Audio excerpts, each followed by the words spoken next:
ये बड़ा मुकाबला है जहां पर निगाहें जो है वो इस बड़े मुकाबले पर रहने वाली हैं। और अब बात कर लेते हैं 8 साल की उम्र में जब छोजिल आंगमो की आंखों की रोशनी चली गई, तब ये किसी ने सोचा नहीं था कि ये बच्ची एक दिन दुनिया की सबसे ऊंची और कठिन चोटियों को छुएगी।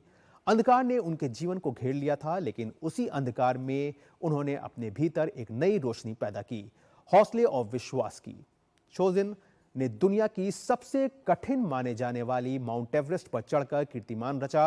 वो माउंट एवरेस्ट पर चढ़ने वाली दुनिया की पहली दृष्टिबाधित महिला है। हमारे संवाददाता अभिषेक महाजन ने उनसे खास बात की। तो आप देखिए ये बातचीत और हमें दीजिए इजाजत। नमस्कार। सियाचिन की बर्फीली ऊंचाइयों से लेकर माउंट एवरेस्ट तक चोंजिन एंगमो पर्वतारोही की जर्नी जो सफ़र है वो प्रेरणादायक ही नहीं बल्कि बदलाव लाने वाला है। चोंजिन एंगमो हमारे साथ हैं। बहुत शुक्रिया हमसे बातचीत करने के लिए। सबसे पहले तो आपने माउंट एवरेस्ट स्केल किया, आपने सियाचिन को कॉन्कर किया, आपने जूडो हो, स्विमिंग हो, साइकिलिंग हो, फुटबॉल हो, क्रिकेट हो, हर खेल में आपने बढ़िया किया है, एक लेवल अचीव किया है। अपनी जर्नी के बारे में बताइए। 8 साल की उम्र में आपने आईसाइट आपकी खो गई थी। कैसे मोटिवेशन मिला आपको?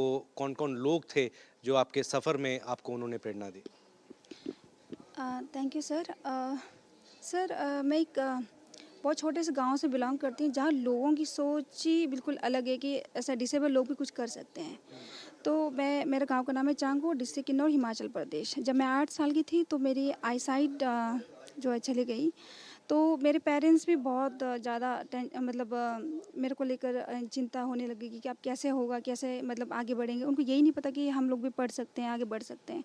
तो उसके बाद उन्होंने मुझे लद्दाख भेजा, जहाँ से मैंने अपनी स्कूलिंग की थी 10 क्लास तक। उसके बाद फिर आगे की जो पढ़ाई के लिए मैं दिल्ली गई।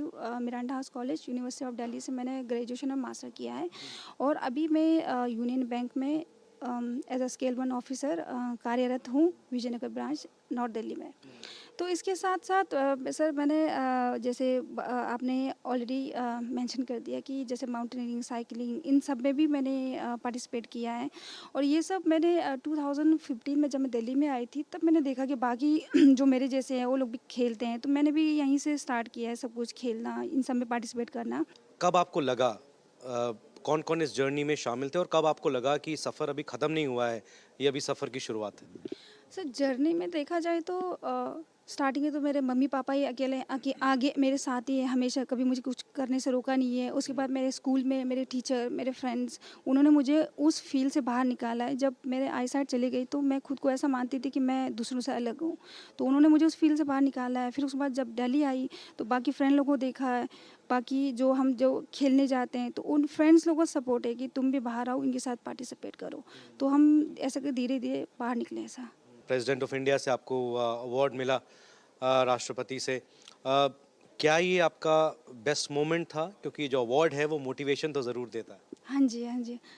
जब इनके बारे में हम पढ़ते हैं, सुनते हैं हमारे माननीय प्रेसिडेंट के बारे में, तो जब मैं उनके हाथों से ये अवार्ड ले रही थी तो मेरे लिए बहुत गर्व की बात है कि जिसको मैं पढ़ती थी, कभी ऐसा मतलब सुनते थे, तो उनके हाथों से मुझे वो अवार्ड आज उस समय मिल रहे थे, तो मुझे बहुत प्राउड फील हो रहा था सर। उन लोगों को, उन यंगस्टर्स को क्या संदेश देना चाहोगे जिनको लगता है कि समाज ने उनकी सीमाएँ जो हैं वो पहले ही तय कर दी हैं?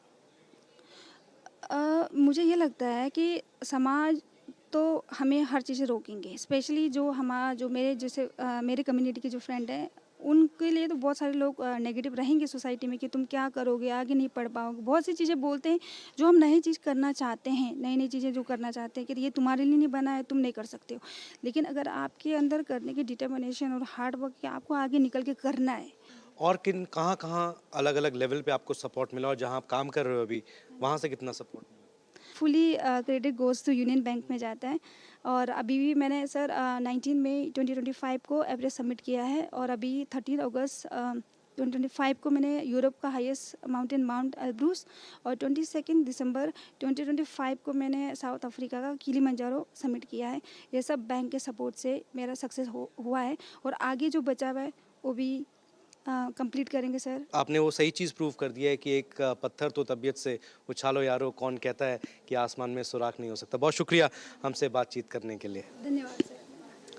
कैमरामैन सौरभ बख्शी के साथ अभिषेक महाजन, डीडी न्यूज़, दिल्ली।